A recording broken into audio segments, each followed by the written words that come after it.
Welcome to another story time. Now today we are going to be reading The Snail and the Whale. Now I know year 1 in particular have already done this book for one of their writing pieces earlier in the year, and I know I've definitely read this to reception already, but we're going to read this one again. So this is The Snail and the Whale by Julia Donaldson.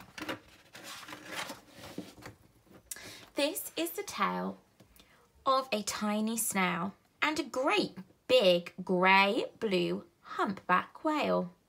This is a rock as black as soot, and this is a snail with an itchy foot.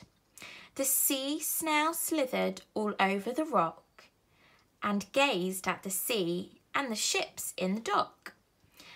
And as she gazed, she sniffed and sighed.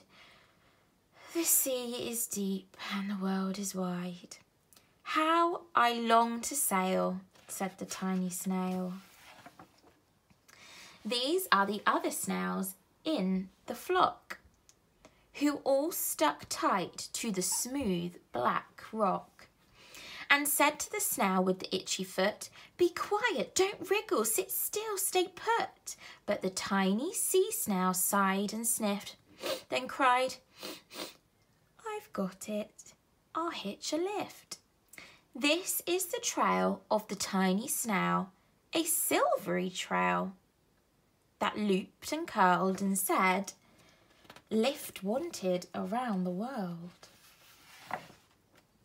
This is the whale who came one night when the tide was high and the stars were bright, a humpback whale immensely long who sang to the snail a wonderful song of shimmering ice and coral caves and shooting stars and enormous waves. And this is the tale of the humpback whale. He held it out of the starlit sea and said to the snail, "Come sail with me." This is the sea so wild and free that carried the whale and the snail on his tail to towering icebergs and far-off lands, with fiery mountains and golden sands. These are the waves that arched and crashed, that foamed and frolicked and sprayed and splashed the tiny snail on the tail of a whale.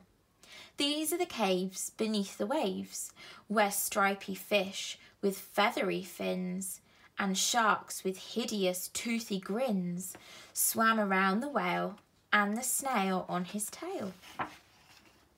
This is the sky so vast and high, sometimes sunny and blue and warm, sometimes filled with a thunderstorm, with zigzag lightning flashing and frightening the tiny snail on the tail of the whale. And she gazed at the sky, the sea and the land, the waves and the caves and the golden sand. She gazed and gazed, amazed by it all, and she said to the whale, "I feel so small." But then came the day the whale lost his way. These are the speedboats running a race, zigging and zooming all over the place, upsetting the whale with their ear-splitting roar, making him swim too close to the shore. This is the tide slipping away. And this is the whale lying beached in a bay. "Quick, off the sand, back to the sea," cried the snail. "I can't move on land, I'm too big," moaned the whale. The snail felt helpless and terribly small. Then, "I've got it," she cried and started to crawl. "I must not fail," said the tiny snail. This is the bell on the school in the bay, ringing the children in from their play. This is the teacher holding her chalk, telling the class, "Sit straight, don't talk." This is the board as black as soot, and this is the snail with the itchy foot. "A snail, a snail!" The teacher turns pale. "Look," said the children, "it's leaving a trail." This is the trail of the tiny snail, a silvery trail saying, "These are the children running from school, fetching the firemen, digging a pool, squirting and spraying to keep the whale cool." This is the tide coming into the bay, and these are the villagers shouting, "Hooray!" as the whale and the snail travel safely away.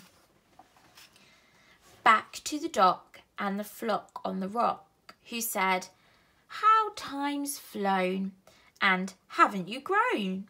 And the whale and the snail told their wonderful tale of shimmering ice and coral caves and shooting stars and enormous waves, and of how the snail, so small and frail, with her loopy curling silvery trail, saved the life of the humpback whale. Then the humpback whale held out his tail, and on crawled snail after snail after snail. And they sang to the sea as they all set sail on the trail of the grey, blue humpback whale. The end.